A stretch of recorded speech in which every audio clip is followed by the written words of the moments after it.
Hello friends, welcome to my YouTube channel SM tech help India.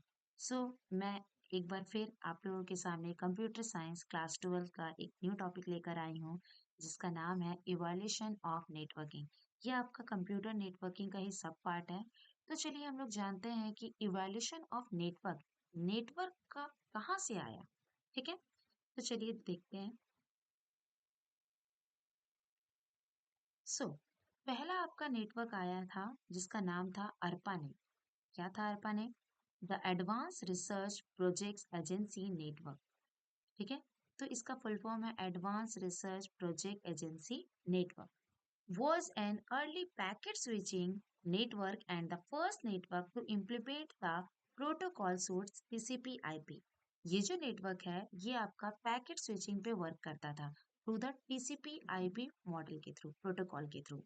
पहले क्या होता था कि टेलीफोन यूज होता था, टेलीफोन में सर्किट्स यूज होते थे, तो कम्युनिकेशन कर पाना थोड़ा मुश्किल हो जाता था क्योंकि सर्किट अगर आपका बीच में कनेक्शन टूट गया तो कम्युनिकेशन टूट जाता था। बट जब अर्पानेट आया तो इसका जो प्रॉब्लम था वो सॉल्व हो गया। Both technology became the technical foundation of the internet. दोनों टेक्नोलॉजी आपके इंटरनेट का मेन फाउंडेशन है। The first permanent ARPANET link was established on 21st November 1969। सबसे पहला आपका ARPANET स्टैब्लिश हुआ 21st नवंबर 1969 में।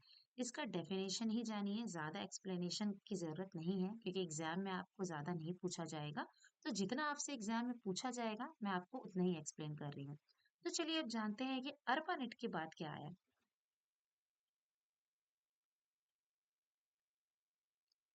अर्पानेट के बाद आया एनएसएफ नेट। अब ये एनएसएफ नेट क्या है? National science foundation network. National science foundation network एक ऐसा प्रोग्राम है जिसने देखा, नेशनल साइंस फाउंडेशन जो है उसने क्या देखा कि अर्पानेट बहुत फेमस हो रहा है। उसको लगा कि चलिए हम लोग अर्पानेट से कनेक्शन बनाते हैं, लेकिन वो अर्पानेट से डायरेक्टली कनेक्ट नहीं हो सकता था। सी founded the National Science Foundation to coordinate and promote advanced research and education in networking in the United States। तो उसने क्या सोचा कि चलो हम लोग अपना डिपार्टमेंट ऑफ डिफेंस को उससे कनेक्ट करते, क्योंकि डिपार्टमेंट ऑफ डिफेंस अर्पानेट से कनेक्टेड था। क्यों कनेक्टेड था? क्योंकि पहले के टाइम पे जब उन लोगों को कम्युनिकेशन करना पड़ता था अमेरिका कि जो डिपार्टमेंट ऑफ डिफेंस है, तो उन लोगों को कम्युनिकेशन में प्रॉब्लम होता था, लेकिन जब अर्पानेट आया उन लोगों के पास तो उन लोगों का कम्युनिकेशन इजी हो गया। तो डिपार्टमेंट ऑफ डिफेंस से बहुत सारे यूनिवर्सिटीज कनेक्टेड थे, तो वो यूनिवर्सिटीज से ये जो अर्पानेट है ऑटोमेटिकली कनेक्टेड हो जाता। तो उस नेशनल साइंस फाउंडेशन के ने क्या सोचा कि चलो कि अगर हम लोगों को अर्पानेट से कनेक्ट होना है तो पहले हम लोगों को डिपार्टमेंट ऑफ डिफेंस के यूनिवर्सिटी से कनेक्ट होना पड़ेगा। तो उसने एक प्लानिंग किया। NSF net was founded in 1985। वो 1985 में आया। NSF net was a general purpose research network where in connection is not limited to the super computer centre. Okay, उसने एक बैकबोन बनाया अपना और सोचा कि चलो हम लोग इस नेटवर्क को सुपर कंप्यूटर बनाते हैं, सुपर कंप्यूटर स्टैब्लिश करते हैं। तो उसने 6 सुपर कंप्यूटर हर एक जगह स्टैब्लिश किया और उस सुपर कंप्यूटर के थ्रू क्या किया, उसने अर्पानेट को कनेक्ट किया। कैसे कनेक्ट किया? क्योंकि वो सुपर कंप्यूटर में जो आप लोगों का यूज हो रहा था टीसीपी आईपी, वो अर्पानेट से कनेक्ट हो गया। Okay, it was to serve as a backbone connection for regional networks at every supercomputing site and use ARPANET TCP IP protocol. उसने एक बैकबोन की तरह उसे यूज किया और उसका कनेक्शन जितने भी रीजनल नेटवर्क थे ऑटोमेटिकली उसके कनेक्ट हो गए और वो ARPANET से भी कनेक्ट हो गए। उसके बाद जब उसने देखा कि एनएसएफ में कुछ प्रॉब्लम्स आ रहे हैं, वो गवर्नमेंट उसको नहीं संभाल पा रहे, तो उसने क्या सोचा, the NSF decided to transfer the operations of NSF NET to the private sector in the midst of the rapid growth of the network। उसने अपने नेटवर्क को ग्रोथ करने के लिए एक प्राइवेट सेक्टर में उसको ट्रांसफर कर दिया। NSF NET was officially dissolved on October 30, 1995। Lastly NSF जो नेट है वो 30 अक्टूबर 1995 में वो डिसॉल्व हो गया।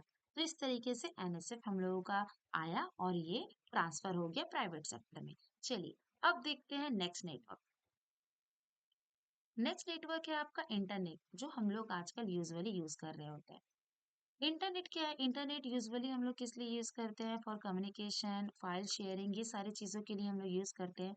ठीक है, चलिए देखते हैं इसका definition. The internet, sometimes simply called the net, is a worldwide system of interconnected computer networks and electronic devices that communicate with each other using an established set of protocols. Internet एक दूसरे के साथ connected होता है, एक computer network के through connected होता है, जिसके थ्रू हम लोग कम्युनिकेट कर पाते हैं और एक कनेक्शन स्टैब्लिश हो जाता है, और जिसमें कुछ सेट ऑफ रूल्स होते हैं। उस सेट ऑफ रूल्स के थ्रू हम लोग एक दूसरे के साथ कम्युनिकेट कर पाते हैं। चलिए अब आते हैं नेक्स्ट टॉपिक पे। www world wide web started on 6 August 1991, started by Berners-Lee. www ये जो है आपका आया 6 अगस्त 1991 में, जिसको किसने लाया? बर्नल ली ने इसका इन्वेंशन किया। World wide web, which is also known as web, is a collection of website or web pages stored in web servers and connected to local computers through the internet। ये बहुत सारे websites और web pages का collection होता है world wide web, जो बहुत सारे आपके लोकल कंप्यूटर्स को इंटरनेट से कनेक्ट करने में हेल्प करता है। These websites contain text pages, digital images, audios, videos, etc. जो हम लोग वेबसाइट किस क्या चीज से कनेक्शन होते हैं, कलेक्शन होता है? text, pages, digital images, audios, videos, etc. Users can access the content of these sites from any part of the world over the internet using their devices such as computers, laptops, cell phones, etc. जितने भी users हैं all over the world, सारे के सारे internet का use या तो computer से करते हैं, लैपटॉप से करते हैं, या फिर सेल फोन से करते हैं। तो www आई थिंक आप लोगों का ये भी क्लियर हो गया होगा। आई होप आप लोगों को मेरा वीडियो पसंद आया हो। तो चलिए अब हम लोग मिलते हैं नेक्स्ट टॉपिक में। Thank you so much, bye.